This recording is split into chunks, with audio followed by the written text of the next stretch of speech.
Hey guys, happy Sunday. Welcome back to Speaking 360 and happy 4th of July. Those of you celebrating the holiday weekend, I hope you're having a wonderful time with your families. Thanks for being a part of Speaking 360. Got another great message for you today, I think. We're going to be talking about fear, overcoming fear. Specifically, we're going to be looking at 3 secrets to overcome your fear of speaking so that you can take your business to the next level, because speaking is one of the very best ways to do better at life, really, particularly to grow your business. So if you want to grow your business, if you want to take your business to the next level, then working on your speaking is a great way to do that. And what stops many people from working on their speaking is the fact that they have this irrational fear of speaking. So that's what we're going to be tackling. So even if you're terrified at the thought of going blank and making a fool of yourself in front of other people, this is for you. These secrets work for everyone. Okay, what's first then? Well, this myth of the natural speaker. Most of us at least, buy into this myth of the natural speaker, those silver-tongued devils, those with the gift of the gab, the people that can talk the hind legs off a donkey. We all have that idea, don't we? That's what we think of as people who are natural speakers. And, maybe other people can do it because we don't see ourselves as a natural speaker very often. We think, well, what's the point in even trying? But you know what the truth is? You know what the truth is? The truth is, according to the National Institute of Mental Health, the truth is that 74% of the US population has a fear of speaking in public. 74%, almost everyone. 3/4 of people have a fear of speaking in public. So if you have a fear of speaking in public, it's okay. It's okay. You're in good company, just like many other people. But here's the thing.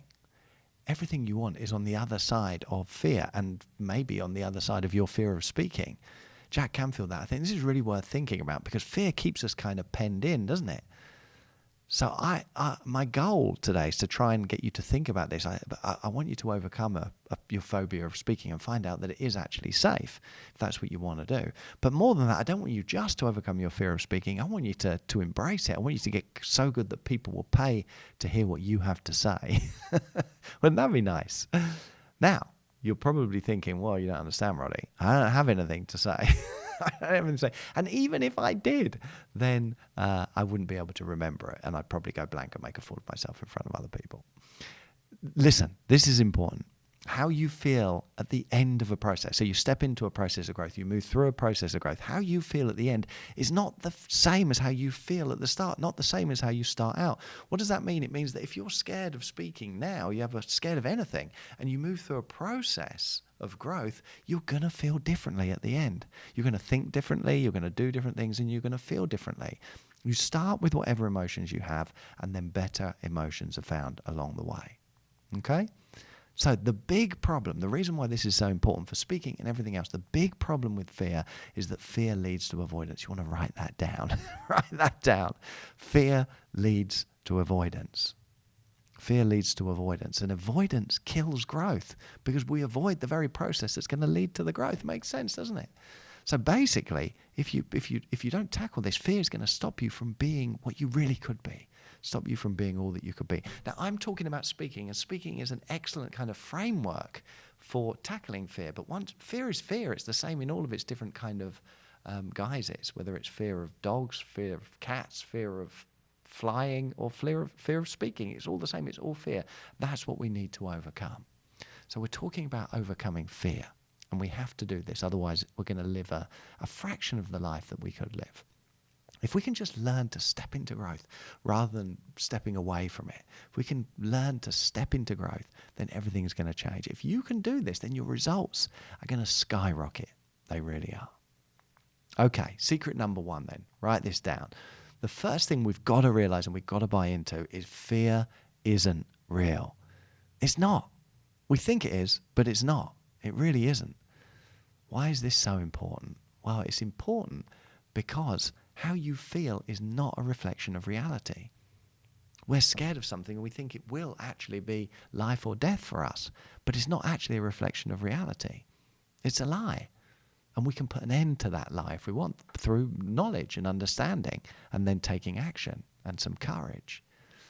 So the fear isn't real, number 1. Number 2, where did it come from then? Well, you learned to feel this way. Write this down as well. The way you feel, your fear, you learned that fear.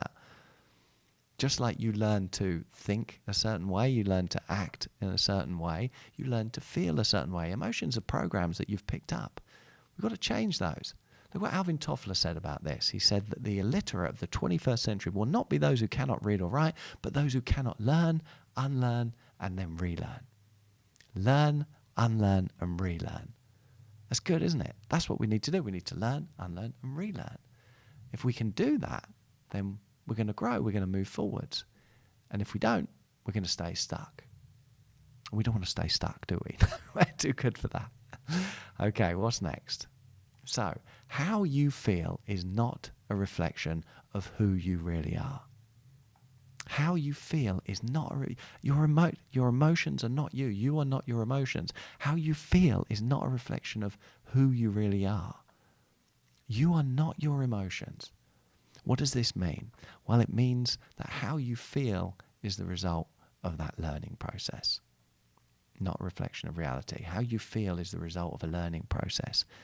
It's not a reflection of reality, and it's not a reflection of your potential. That's another great thought to ponder on. Write this down. How you feel is not a reflection of your potential. What you've achieved so far is not a reflection of what you can or that you're capable of achieving. You're much, much more than that. You're so much more than that. You're so much more than whatever you've become so far. Isn't that a nice thought? This is not it. We're not peaked. And that's it. Everything, we're coasting down now to death. No, we're much more than we've achieved so far. Far more. And so change is only a decision away. Isn't that lovely? Okay, secret number 3. So fear is not real. You've learned to feel the way you feel. And so secret number 3, you can learn to feel differently. You really can. You can learn to get rid of your fear. Now, I know what you're thinking. You're thinking, isn't fear good? Doesn't fear keep us safe? Well, it's not that it doesn't work at all. It's really the question is there something better? Is there anything better? Mark Twain said, if a cat sits on a hot stove, it will not sit on a hot stove again. I think we can all agree with that, can't it? If it sits on a hot stove, it won't sit on a cold stove either.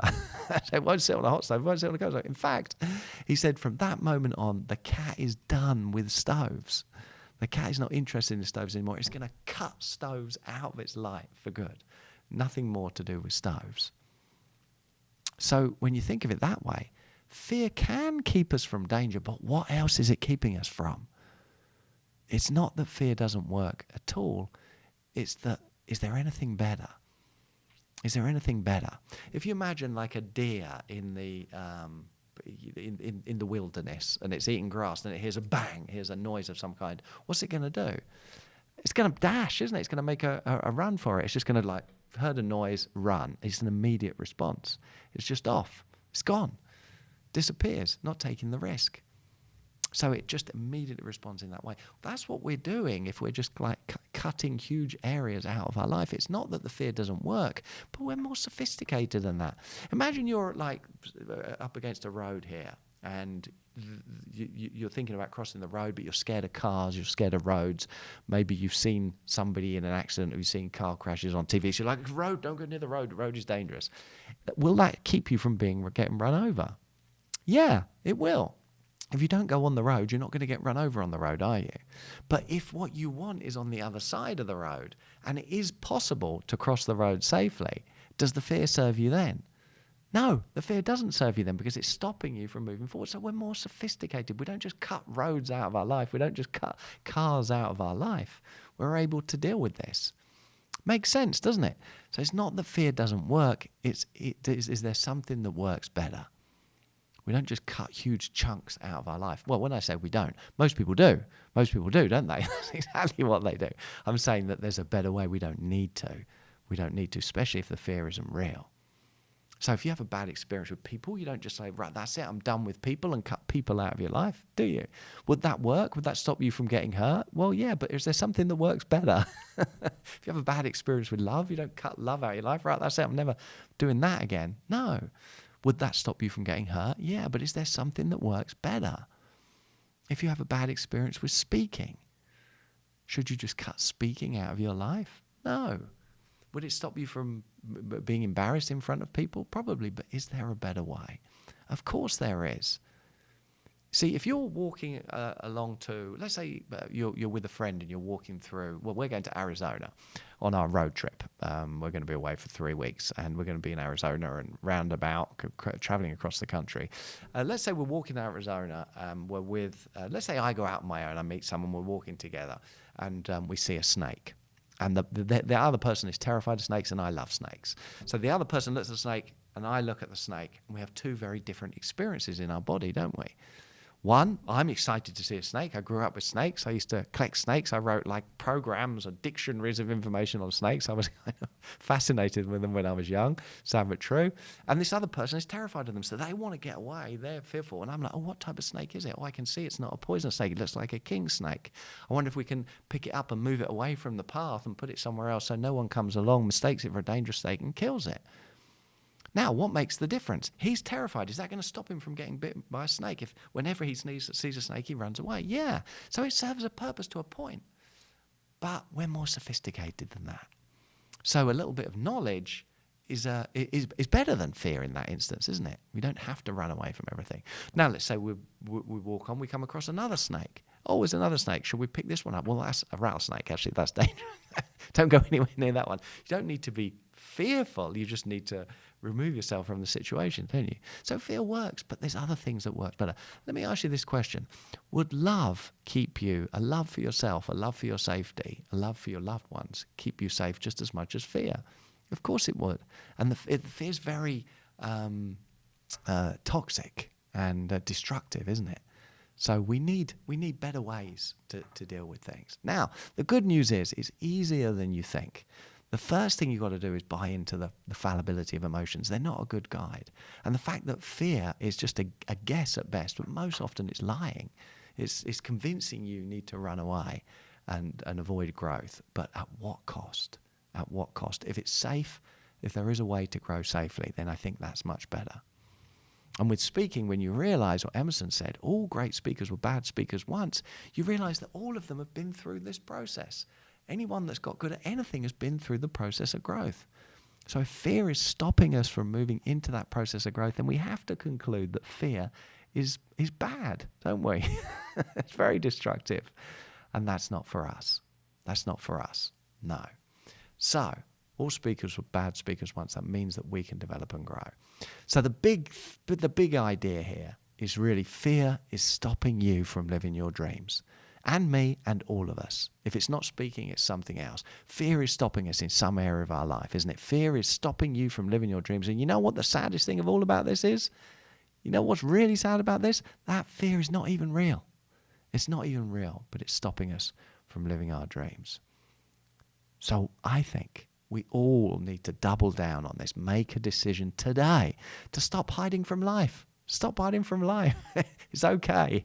It's okay. And particularly with speaking, the thing I love about speaking and fear is, it's not a life or death situation. I know many people are scared of speaking, but it's not a life or death. No harm's actually going to come to you. It's safe to step forward into growth.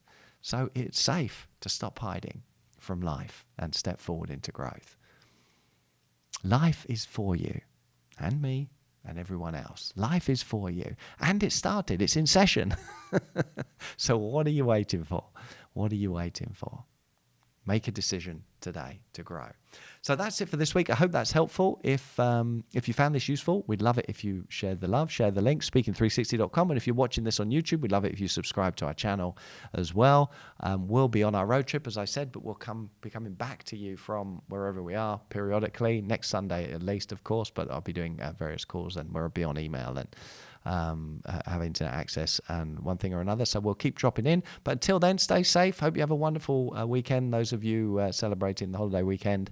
And we'll see you soon. Take care. Bye-bye. God bless.